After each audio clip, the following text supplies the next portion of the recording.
Ibihe byiza cyane kuri wowe udukurikiye. Muri iyi video tugiye kuganira ku rubuto rw'umwembe. Umwembe ushobora kuwurya mu buryo busanzwe cyangwa se ukawuteguramo ji nziza bitewe n'intungamubiri umwembe ufite zifite umumaro ku mubiri w'umuntu. Umwembe ushobora kuwukoresha mu buryo bwa ji ukakurinda indwara zikomeye mu mubiri wawe, ndetse ukaba wanakuvura n'izindi ziba zaramaze kugera mu mubiri wawe ariko ukaba utari ubizi. Muri iki kiganiro tugiye kukubwira impamvu nyamukuru zikwiye gutuma utangira gukoresha ji y'umwembe, ndetse ukabigira akamenyero, kubera ko iyi ji ishobora kukuvura indwara zikomeye mu mubiri wawe ndetse ikaba yanakurinda indwara zikomeye mu mubiri wawe. Ngiye tugiye kubana muri iyi video ni Nathaniel Fiabora, ngushimira cyane wowe wabanye natwe aho wakanze subscribe rwose, ukaba igihe cyose dushyizeho ibiganiro ujye ubana natwe.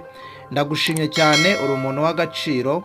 Ahubwo bana natwe n'ubundi ukomeza kujya ukora kuri like kuri video rwose, ugakora kuri like hanyuma ugasharinga video, ukatwandikira n'igitekerezo cyawe, watubaza ibibazo kuko muri comment turaza tukagusubiza, tukungurana ibitekerezo. Mbonereho no kuguha ikaze nawe ubanye natwe ari ubwa mbere kuri iyi channel Nathaniel Fiabora.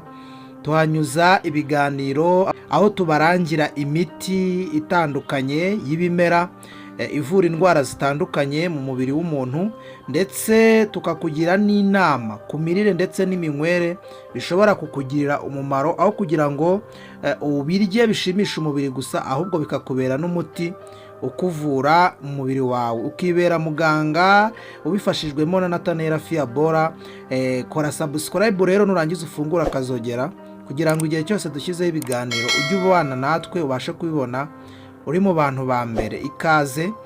Ubundi mwembe ni urubuto rwiza kandi rukungahaye ku ntungamubiri zikomeye cyane. Urubuto rw'umwembe cyangwa se umwembe muri rusange ufite vitamine C nyinshi kandi zifatika, kuko uyu mwembe ubonekamo vitamine C ari nazo zituma umubiri w'umuntu ugira ubudahangarwa, kurwaragurika ndetse gufatwa n'indwara ikagukoza hasi ukumva ko wazahaye. Hari abantu bafatwa n'ibicurane ukumva rwose byabazahaje. Ibyo byose kubera ko umwembe ubonekamo vitamine C nyinshi ziri ku kigero cyo hejuru, uragufasha ukakongera ubudahangarwa bw'umubiri. Kuwuteguramo ji nziza ifasha umubiri kurwanya indwara, ituma uruhu rwawe rusa neza, uruhu ntirugire udutashe mu maso cyangwa se ngo uruhu rukanyarare, usange umuntu mu maso agaragara nk'umuntu ushaje kandi akiri mutoya.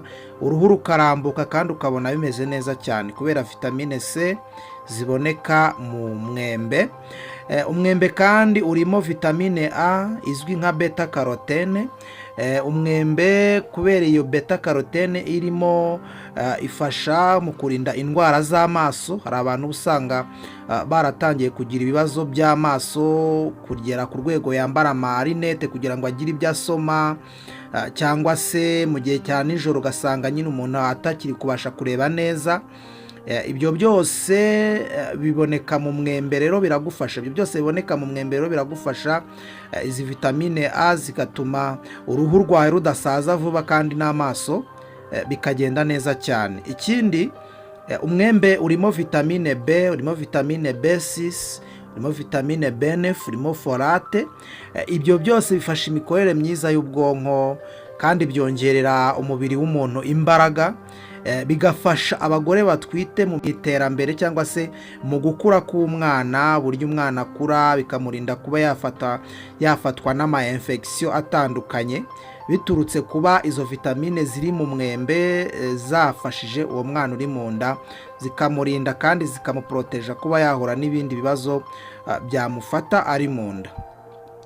Ikindi, umwembe urimo imyunyungugu myiza, fibre, ifasha igogorwa ry'ibiryo. Iyo wariye ibiryo ntibigufate mu nda ngo bihere mu nda, ugugare mu nda, wumve mu nda harimo ibintu by'ibyuka. ibyo byose iyo wariye imyembe cyangwa se ukunda kunywamo ji nziza wateguye biragufasha, bikakurinda kandi kugira icyo bita impatwe constipation, bigafasha kugabanya indwara zo mu mara. Ibyo byose ni ukubera fibre ziri mu mwembe. Birakwiye kutangira kujya uwukoresha neza, wawukoramo ji cyangwa se ukawurya bisanzwe, bikaba byagufasha cyane. Ikindi habonekamo potasiyumu kandi igenzura umuvuduko w'amaraso ntuzamuke cyangwa ngo ugabanuke cyane, bigatuma uhora umuvuduko w'amaraso ufite cyangwa se uburyo amaraso atembera mu mitsi biringaniye ku buryo utagira ibibazo by'indwara y'umuvuduko w'amaraso. Ikindi ni uko izi potasiyumu ziri mu mwembe bigufasha kurinda indwara z'umutima, kukurinda indwara z'umutima, gutera k'umutima cyane, gutera k'umutima gakeya. Ibyo byose bikaba byagufasha mu gihe wariye umwembe cyangwa se ukanywa ji yateguwe wowe ubwawe witeguriye rwose mu mwembe. Igafasha kandi imikaya gukora neza. Buriya potasiyumu ifasha imikaya gukora neza. Ibyo byose rero ni uko ukwiye kujya utangira kubikoresha, ukajya ukunda kurya umwembe cyangwa se ukawukoramo ji kandi bikagenda neza cyane. Ikindi ni uko umwembe urimo antioxida meza, antioxida zirinda umubiri kwangirika, zifasha kurwanya kanseri. Ikindi ni uko zikumira gusaza vuba k'uturemangingo ukaba warwara kanseri. Izi antioxida ni nziza kandi ziboneka mu mwembe. Birakwiye ko umwembe utangira kuwukoresha nk'umuti aho kugira ngo ukoreshe nka rwa rubuto usanzwe urya rukuryohera gusa, natangiye no kuwukoresha nk'umuti. Hari impamvu rero kunywa ji y'umwembe ari ingenzi ku buzima, ni uko byongera imbaraga ndetse n'akanyamuneza. Iyo ji y'umwembe itanga imbaraga karemano, ikarinda ikagabanya ibintu byo kubyibuha cyane. Abantu bashaka kugabanya ibiro ngo ntibigabanuke cyane, kandi ukagabanya ibinure bifata ku nda, ibinure bitandukanye biza bikaba byabangamira uburyo ushaka kuba uteyemo cyangwa se sayizi yawe, rwose byagenda neza cyane. Umwembe kandi nyine nk'uko twabivuze, igogora rigenda neza, wongera ubudahangarwa bw'umubiri, indwara z'umutima, uraburinda indwara z'umutima, uteza imbere ubuzima uruhu rukagenda neza, ukaba rusa neza cyane. Ifasha kandi ubwonko ndetse n'imitekerereze kubera B6 irimo ifasha gutekereza neza, kugabanya stress, kurinda kwiheba ndetse no guhangayika. Ibyo byose biboneka mu mwembe. Tangira rero ukoreshe ubu ngubu kuko biragufasha cyane, kubera ko umwembe ukwiye kubunywa nibura ukwiye kubunywa ikirahure cya ji yawo nibura kimwe ku munsi, biba bihagije rwose.